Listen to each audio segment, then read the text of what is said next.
जय हो दोस्तों। आज हम शुरुआत करेंगे साधना में। कई लोगों का सवाल आता है कि साधना क्या है, साधना में प्रवेश कैसे करें, साधना का उद्देश्य क्या है, और हम साधना को प्राप्त करने के बाद यानी कि साधना को करने के बाद हमें क्या प्राप्ति होगी। आज हम उसी के बारे में बात करेंगे। साधना वही है जिसको हम साध्य करें। ऐसा देखा जाए तो सबसे पहले साध्य करने की अगर कोई चीज है तो हमारे मन को साध्य करना है। जब तक मन साध्य नहीं होगा, जब तक मन स्थिर नहीं होगा, तब तक कोई भी साधना आप नहीं कर पाओगी। क्योंकि ये कलयुग है, यहाँ माया है, और माया में प्रवृत्त ये मन चारों तरफ फैला हुआ है अपनी बातों को लेकर। और ये दुनिया में जो हलचल हो रही है, ये सब मन का खेल है। तो जब तक मन प्रवृत्त नहीं होगा तब तक आप साधना को समझेंगे ही नहीं।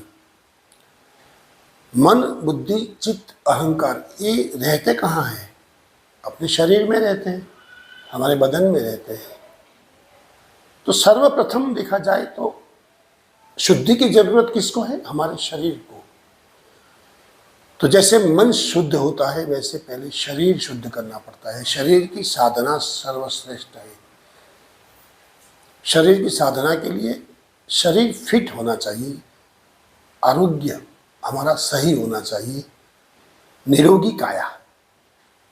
इसीलिए गुजराती में भी कहते हैं कि पहला सुख जाते नर्या, यानी कि जो हम निरोगी है, हमारे शरीर में कोई भी रोग नहीं है, तो हमारा शरीर सही है। तो आरोग्य से ही हमारी शुरुआत होती है। जब तक हम फिट नहीं हैं, जब तक हम अपने इंद्रियों से युक्त होने के बावजूद भी हमारी इंद्रियां अगर हम केंद्रित नहीं रख सकते हैं तो साधना नहीं हो सकती है। कई लोग कहते हैं कि साधना का अर्थ ये है कि आंखें बंद करके माला पकड़ लो, राम राम राम राम जपते रहो। वो साधना नहीं है। वो तो आप जानते हैं वो बेवकूफ़ी है। या हाँ, राम नाम का जाप सही है, लेकिन मन जब तक स्थिर नहीं है तब तक आप राम नाम को भी कैसे समझोगे? आप उस मंत्र को भी कैसे समझोगे? नहीं। साधना में प्रवृत्त होने के लिए पहले अपने आप को स्थिर करो, मन को स्थिर करो।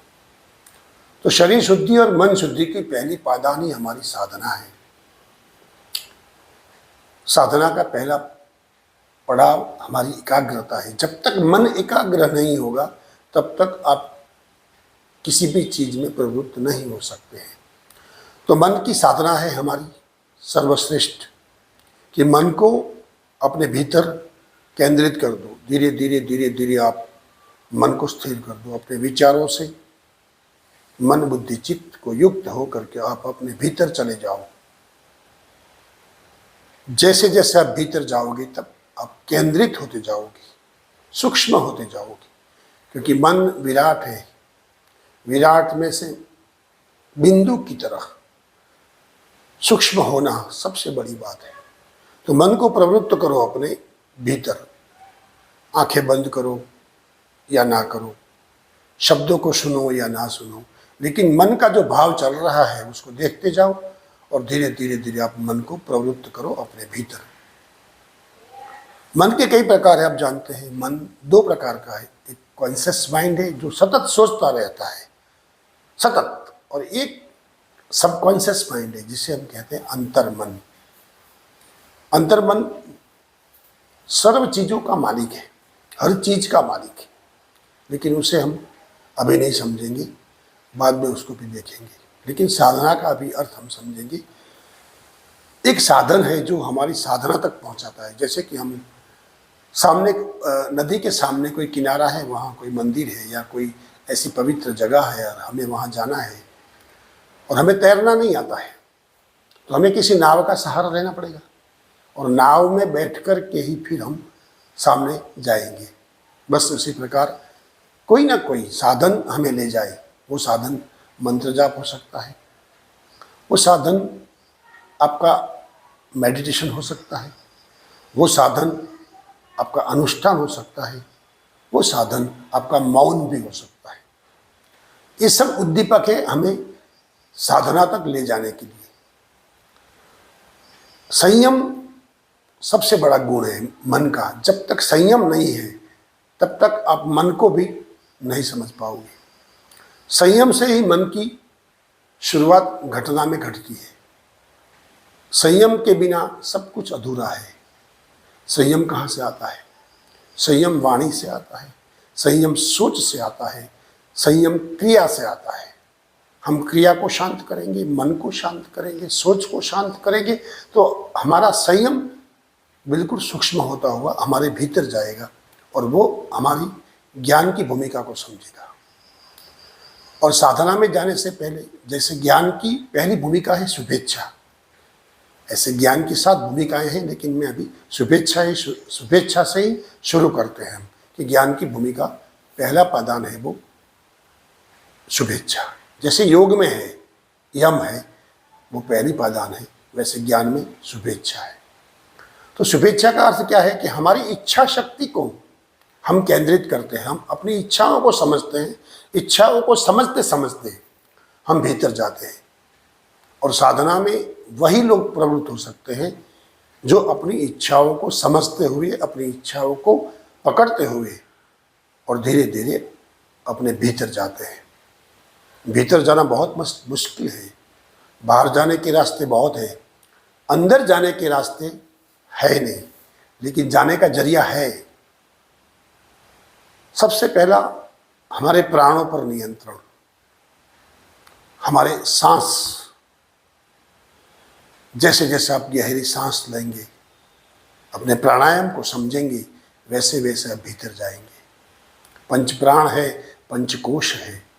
इस शरीर के ये भागों में से ही हमारी साधना का ये साधन तैयार होता है।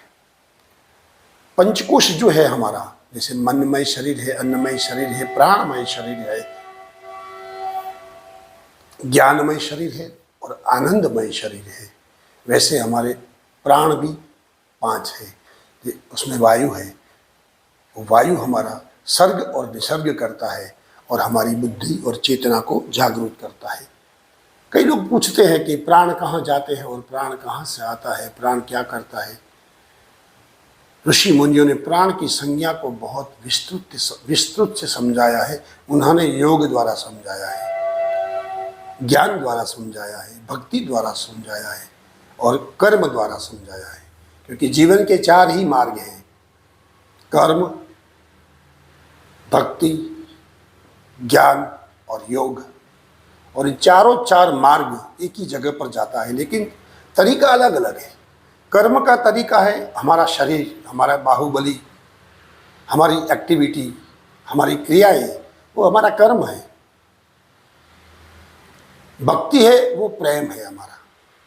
प्रेम के बिना भक्ति में नहीं जा सकते, क्योंकि प्रेम नहीं होगा तो आप व्याख्या करने लग जाओगे कि ये कैसा है, ये कैसा है, ये कैसा है। नहीं, भक्ति सिर्फ न सिर्फ प्रेम चाहती है, किसी परिभाषा को नहीं चाहती हो। ज्ञान है वो विस्तृत है, ज्ञान की कोई सीमा नहीं है, अनंत है वो ज्ञान। एक छोटे से कार्य के लिए भी ज्ञान की जरूरत है और बड़े से कार्य के लिए भी ज्ञान की जरूरत है। तो ज्ञान बहुत विस्तृत है और वो किसी भी विषय में, किसी भी सब्जेक्ट के लिए वो काम आता है। जैसे जैसे समझदारी बढ़ती है वैसे वैसे ज्ञान आ जाता है और ज्ञान के मुताबिक हम आगे बढ़ते हैं, उसे कहते हैं ज्ञान, यानी कि प्रकाश। फिर आता है योग। योग में भी यही है, संयोग से बनी हुई ये जो भूमिका किसी और के साथ मिल जाए और फिर किसी और को मिलते मिलते मिलते हम खुद को खुद से ही मिल जाए, खुद से मिल जाए, वही हमारी योग साधना है। इसीलिए ये पहली पादान, पहला पड़ाव हमारा यहाँ से शुरू होता है और ये होता है हमारी साधना। जय हो दोस्तों। दूसरी बार दूसरे वीडियो में मैं आपको बताऊंगा साधना के बारे में।